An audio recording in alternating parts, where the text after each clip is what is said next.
तो one piece chapter 1059 के detail spoilers भी आ चुके हैं एंड ये चैप्टर कितना अमेजिंग होने वाला है वो तो आपको पता ही है। इसलिए सीधे शुरू करते हैं इस चैप्टर के टाइटल से, जिसका नाम है द इंसिडेंट ऑफ कैप्टन कोबी। इसके कवर पेज में वही जर्मा की कवर स्टोरी कंटिन्यू हो रही है, जहाँ पर सीजर हेलुसिनेशन गैस यूज करता है, जिसकी वजह से काताकुरी और ओवन एक दूसरे को मार रहे होते हैं। देन चैप्टर के स्टार्टिंग में हम एक शिप को देख सकते हैं जो स्पिंक्स आइलैंड के पास जा रही है। फिर हम शिप से मार्को को जाते हुए देख सकते हैं, जो शिप की क्रू को थैंक्स कह रहा है उसे लिफ्ट देने के लिए। और फिर हम देख सकते हैं कि ये रेड है पैरेट्स का शिप है। फिर शैंक्स मार्को से उसे ज्वाइन करने के लिए पूछता है और मार्को हमेशा की तरह कहता है मजाक मत करो शैंक्स, और वो साथ में ये भी कहता है कि वो ग्रेट पैरेट्स की बेबी सिटिंग करके बोर हो चुका है। फिर शैंक्स मार्को को मजाक में कहता है कि वो ज्यादा ना करे क्योंकि वो इतना भी कुछ खास नहीं है, लेकिन बेन बेकमैन शैंक्स से कहता है कि वो है, और शैंक्स का पूरा क्रू शैंक्स पे हंसने लगता है। फिर सभी मार्को को गुड बाय कहते हैं और मार्को स्पिंक्स आइलैंड की तरफ उड़कर चला जाता है। और फिर हम एक फ्लैशबैक देख सकते हैं जो वानो कुनी का होता है। ये ग्रीन बुल के अटैक के बाद के रात का होता है। लूफी कहता है क्या तुम हमारे साथ नहीं आ रही हो, तुम एक पैरेट नहीं बनना चाहती हो? सांजी कहता है यामाटो चान।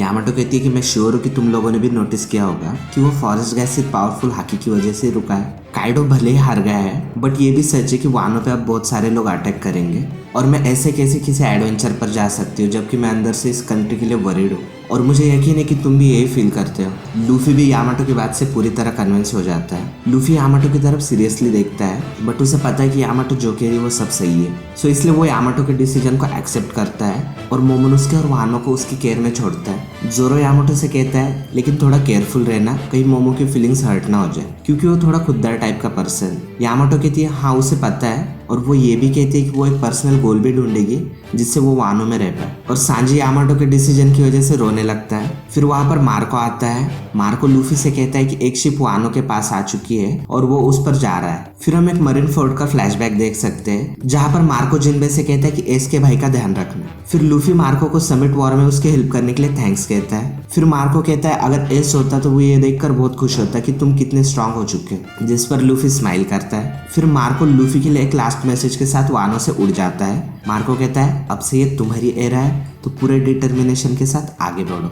लूफी कहता है of course I will do. फिर ये फ्लैशबैक खत्म होता है और हम मार्को को स्पिंक्स आइलैंड पर आते हुए देख सकते हैं, और सीन कट होकर अमेज़न लिली का दिखाते हैं, जहाँ पर आइलैंड पर कुछ माउंटेन्स डिस्ट्रॉय हो चुके हैं, जहाँ पर ग्लोरियोसा कहती है कि ऐसा पहली बार हुआ है कि मेंस अमेज़न लिली में इतने अंदर तक आया है और इस सिटी को इतना डैमेज हुआ है। जिस पर हैंकॉक कहती है कि जब तक वो इस आइलैंड पर है एनिमीज आते ही रहेंगे और इसका बस एक ही सोल्यूशन है कि वो लूफी से शादी कर ले। जिस पर ग्लोरियोसा कहती है ये तो तुम हमेशा से चाहती थी, इसमें कुछ भी नया नहीं है। फिर हम एक और फ्लैशबैक देख सकते हैं, और ये कुछ वीक्स पहले का है, जब मरीन्स इस आइलैंड पर अटैक करने के लिए आते हैं। मरीन सिटी गेटवे को तोड़ के अंदर आते हैं, लेकिन कुजा पैरेट्स भी काउंटर अटैक करते हैं, और फिर मरीन्स न्यू पैसिफिस्टस को छोड़ने का ऑर्डर देते हैं, जिन्हें सेराफिम कहा जाता है, और वो रिकॉर्डिंग कैमरास भी ऑन करने के लिए कहते हैं। और वाइस एडमिरल यामाकाजी कहता है कि हैंकॉक कहीं पर भी नजर नहीं आ रही है। फिर हम एक छोटी लड़की को देख सकते हैं जिसके विंग्स है और उसकी बैक पर फ्लेम भी है, जो मार्गरेट और स्वीट पी के सामने आती है, लेकिन वो लोग एक बच्चे से फाइट नहीं करना चाहते हैं। उस लड़की की आंखें स्टार शेप की होती है, और हम ये भी देख सकते हैं कि वो अपने हाथों से लेजर शूट करती है जैसे कि पैसिफिस्टस करते थे। फिर अचानक से black beard parrots marine warships के पीछे से आते हैं और एक पावरफुल सीक्वेक सभी वॉरशिप्स को हटा देता है और ब्लैक बियर्ड के लिए अमेज़न लिली तक एक पाथ क्रिएट करता है। मरीन्स कहते हैं कि ये सीक्वेक सीकिंग्स नोटिस कर सकते हैं। फिर हम टीच को कटरीना डेवन और वास्को के साथ लैंड होते हुए देख सकते हैं। टीच हंसता है और कहता है मैं यहाँ पर तुम्हारे लिए आया हूँ पायरेट एम्प्रेस, और मैं तुम्हारी पावर को मरीन्स के हाथों में नहीं जाने दे सकता। कैटरीना कहती है कि हैंकॉक का फेस बहुत ही ब्यूटीफुल है और वो हैंकॉक का हेड एज अ ट्रेजर लेना चाहती है। टीच उससे कहता है कि उसे बस हैंकॉक की पावर से मतलब है और बाकी वो जो चाहे वो कर सकती है। वास्को कहता है कि हैंकॉक को जिंदा पकड़ना ज्यादा बेहतर होगा। सभी मरीन्स वाइस एडमिरल यामाकाजी से ब्लैकबेर्ड पर अटैक करने की परमिशन मांग रहे होते हैं, लेकिन यामाकाजी कहता है कि उन्हें हेडक्वार्टर से परमिशन आने का वेट करना होगा। लेकिन टीच मरीन्स पर अपनी गुरागुरानोमी पावर से अटैक करने लगता है और वो साथ में हैंकॉक को बाहर आने के लिए भी कहता है। फिर कोबी एक मरीन ग्रुप के साथ कुजा सिटी में एंटर करता है। वह हैंकॉक से कहता है कि हमें कोई भी वायलेंस नहीं करना है अगर तुम हमारे साथ आती हो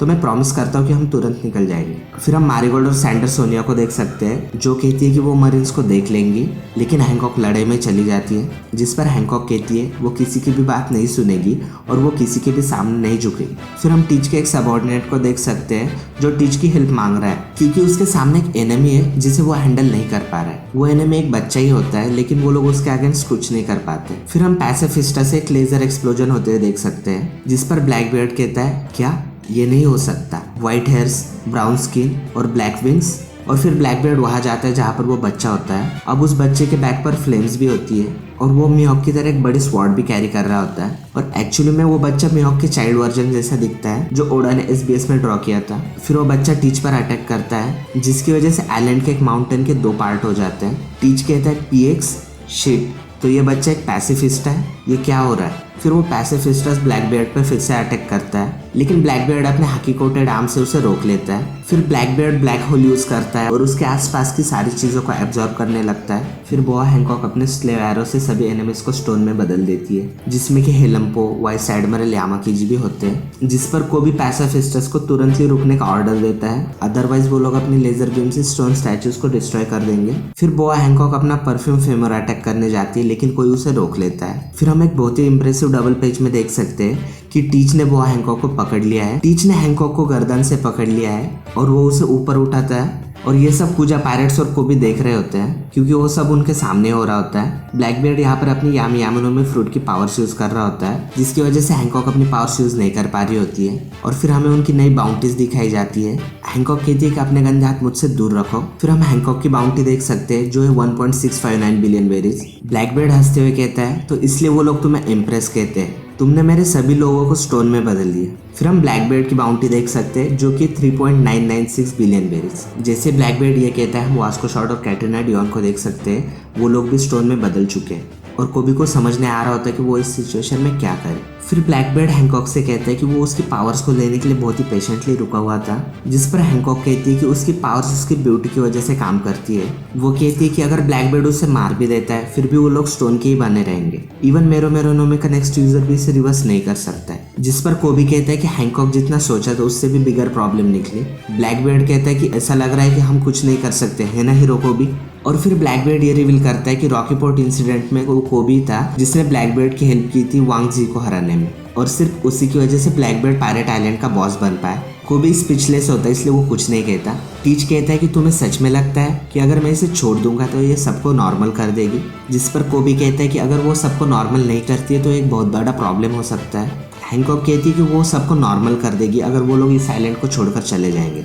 जिस पर टीच हैंकॉक की नेक और टाइटली स्क्वीज करता है। टीच कहता है और ये एक झूठ है, मैं जिस मोमेंट को तुम्हें छोड़ूंगा तुम उसी मोमेंट को हमें भी स्टोन का बना दोगी और यही हमारा एंड होगा, सही है ना। और कहता है टू बी ऑनेस्ट मुझे नहीं लगता कि ऐसा कोई भी मैन होगा जो तुम्हारी पावर से अफेक्टेड नहीं होगा, तो ये एक डिफिकल्ट सिचुएशन है, तो मुझे ऐसा लगता है कि मैं तुम्हें मार डालूं। जिस पर कोबी कहता है कि ऐसा मत करना वरना बहुत से लोगों की जान चली जाएगी। फिर हम किसी को आते हुए देख सकते हैं जिसकी हाकी बहुत ही पावरफुल है और ये रेली होता है। रेली कहता है कि मुझे पता था कि मरीन्स यहाँ पर आएंगे लेकिन ये, और कहता है इस आइलैंड की तो ज्योग्राफी बदल गई है, और हैंकॉक से लेट आने के लिए माफी मांगता है। टीच कहता है डार्क किंग रेली, और रेली अपनी तलवार निकालता है और भाई रेली यहाँ पर गलती स्वैग में कहता है तुम व्हाइट बियर्ड के अप्रेंटिस, ये मेरे लिए थोड़ा इमेच्योर होगा बट मुझे तुम बिल्कुल भी पसंद नहीं हो। हम ये भी देख सकते हैं कि कोबी और ब्लैकबीयर्ड का सबऑर्डिनेट डर जाते हैं। रेली कहता है हैंकॉक सबको नॉर्मल कर दो और मैं गारंटी देता हूँ कि ये लोग इस आइलैंड से चुपचाप निकल जाएंगे। फिर हम अमेजोन लिली में प्रेजेंट का सीन देख सकते हैं और हम ये देख सकते हैं कि रेली अकेला नहीं आया है, उसके साथ में शैकी भी आई होती है और यहाँ पर हमें शैकी की रियल आइडेंटिटी पता चलती है। शैकी कहती है कि प्रोग्रेस हमेशा प्रॉब्लम्स क्रिएट करती है और अब वेगापन के सीस्टोन वॉरशिप्स की वजह से काम बिल्ड भी सेफलेस नहीं है।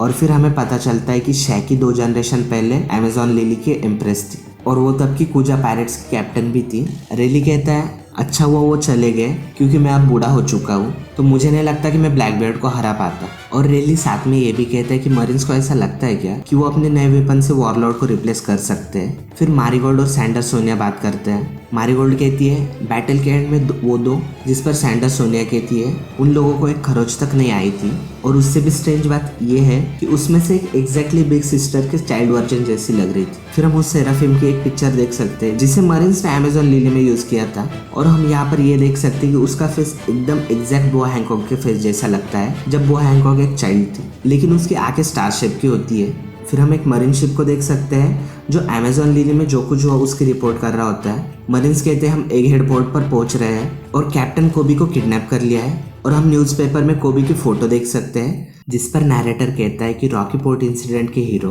कैप्टन कोबी को योन को ब्लैकबेर्ड और उसके क्रू ने किडनैप कर लिया है और उसकी करंट सिचुएशन अननोन है। अब गाइस सोचने वाली बात यह है कि नए पैसिफिस्टास वॉरलॉर्ड और लूनरियंस का मिक्सचर लग रहा है, बट सारे लूनरियंस तो खत्म हो चुके हैं। तो फिर वेगापंक ने इन पैसिफिस्टास को कैसे बनाए और लूनरियंस कैसे खत्म हुए, अगर आपको वो पता नहीं है तो आपको वीडियो जरूर देखना चाहिए।